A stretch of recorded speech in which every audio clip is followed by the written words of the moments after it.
ಅಷ್ಟು ಚೆನ್ನಾಗಿ ಆ ನೆಲದಲ್ಲಿ ಮಲಗಿದರೆ ನಿದ್ದೆ ಬರಬೇಕು, ಮನಸ್ಸಿಗೆ ಹಿತ ಆಗಬೇಕು. ಅಂತಹ ಸಾರಿಸಿದ, ಅಂದರೆ ಏರಿಳಿತಗಳಿಲ್ಲದ ಬಡಿಯುವುದು ಅಂತ ಹೇಳ್ತಾರೆ. ಅದಕ್ಕೊಂದು ಬೆಟ್ಟಿರುತ್ತೆ, ಜೋರಾಗಿ ಮರದ ತುಂಡಿರುತ್ತೆ ದೊಡ್ಡದು, ಅದನ್ನು ಬಡ್ದು ಬಡ್ದು ಬಡ್ದು ಬಡ್ದು ಕೊನೆಗೆ ಸಾರಿಸಿ ತೆಗಿತಾರೆ.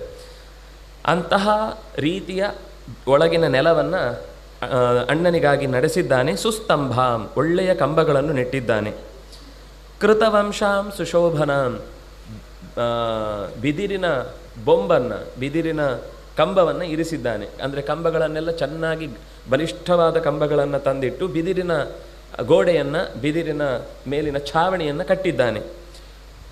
ಅಷ್ಟೇ ಅಲ್ಲ, ಸಮೀಕೃತಲತಾಂ ರಮ್ಯಾಂ ಚಕಾರ ಲಘು ವಿಕ್ರಮ ನಿವಾಸಂ ರಾಘವಸ್ಯಾರ್ಥೇ ಪ್ರೇಕ್ಷಣೀಯಂ ಅನುತ್ತಮಂ.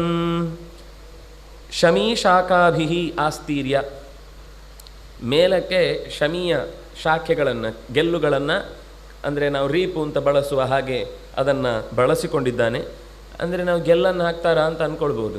ನೀವು ಇವಾಗಲೂ ಉತ್ತರ ಕರ್ನಾಟಕದ ಸ್ವಲ್ಪ ಹಳ್ಳಿಯ ಕಡೆಗೆಲ್ಲ ಹೋದರೆ ಅವರು ಮರದ ಸೋಗೆಯನ್ನೆಲ್ಲ ತಂದು ಹಾಕ್ತಾರೆ. ಮೊದಲು ಒಂದು ಸಣ್ಣದು ಒಂದೆರಡು ಕಂಬ ಇಡ್ತಾರೆ, ಆಮೇಲೆ ಮರದ ಸೋಗೆಯನ್ನೆಲ್ಲ ಹಾಕ್ತಾರೆ, ಆಮೇಲೆ ತರಗೆಲೆಗಳನ್ನು ಹಾಕ್ತಾರೆ, ಆಮೇಲೆ ಅದರ ಮೇಲೆ ಮಣ್ಣು ಹಾಕ್ತಾರೆ, ಆಮೇಲೆ ಈ ಇಟ್ಟಿಗೆ ಅದ್ಯಾವುದು ಹೆಂಚಾದರೆ ಹೆಂಚು, ಹೆಂಚಿನಲ್ಲಿ ಒಂದು 5-6 ಥರ ಇರುತ್ತೆ, ಅದನ್ನು ಹಾಕಿ ಗಟ್ಟಿ ಕಟ್ಟಿಬಿಡ್ತಾರೆ. ಅದಕ್ಕೆ ಬಳಸುವಾಗ ಕೆಳಭಾಗದಲ್ಲಿ ಪೂರ್ತಿ ಮರದ ಟೊಂಗೆಗಳನ್ನು ಸರಿಯಾಗಿ ಒಂದು ಶೇಪಲ್ಲಿ ಹಾಕಿ ಹಾಕಿ ಹಾಕಿ ಅದರ ಮೇಲೆ ಇಷ್ಟು ಹಾಕಿದರೆ ಒಳಗೆ ಎಂಥ ಬಿಸಿಲು ಹೊರಗಾದರೂ ಒಳಗೆ ತಂಪಿರುತ್ತೆ. ಇದೆಲ್ಲ ಆಗಿನವರು ಕಂಡುಕೊಂಡ ಸಂಗತಿ. ನಮಗೆ ಎ ಸಿ ಬೇಕು, ಆಮೇಲೆ ಕೂಲರ್ ಬೇಕು, ಮತ್ತೊಂದು ಬೇಕು. ಹಾಳು ಮಾಡೋದು ನಾವೇ ಗೋಡೆ ಇತ್ಯಾದಿಗಳನ್ನು. ಅದೇ ಮಣ್ಣಿನಿಂದ ಕಟ್ಟಬೇಕು ಯಾವಾಗಲೂ. ಎಲ್ಲಿಂದಲೋ ತಂದ ಕಲ್ಲು, ಎಲ್ಲಿಂದಲೋ ತಂದ ಮಣ್ಣು ಆ ಮನೆಗೂ ಉಚಿತ ಅಲ್ಲ.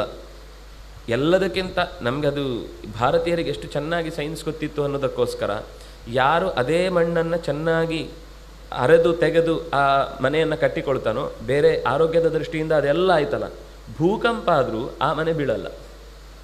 ಯಾಕೆಂದರೆ ಆ ನೆಲಕ್ಕೆ ಹೊಂದಿದ ಮಣ್ಣೇ ಅದು ಆಗಿರುತ್ತೆ. ಅದರಿಂದಾಗಿ ಇಡೀ ಅಲುಗಾಡುವಾಗಲೂ ಆ ಮಣ್ಣು ಬಿರುಕು ಬಿಡುವುದಿಲ್ಲ. ಯಾಕೆಂದರೆ ಆ ಮಣ್ಣಿನ ಗುಣದಿಂದಲೇ ಕೂಡಿ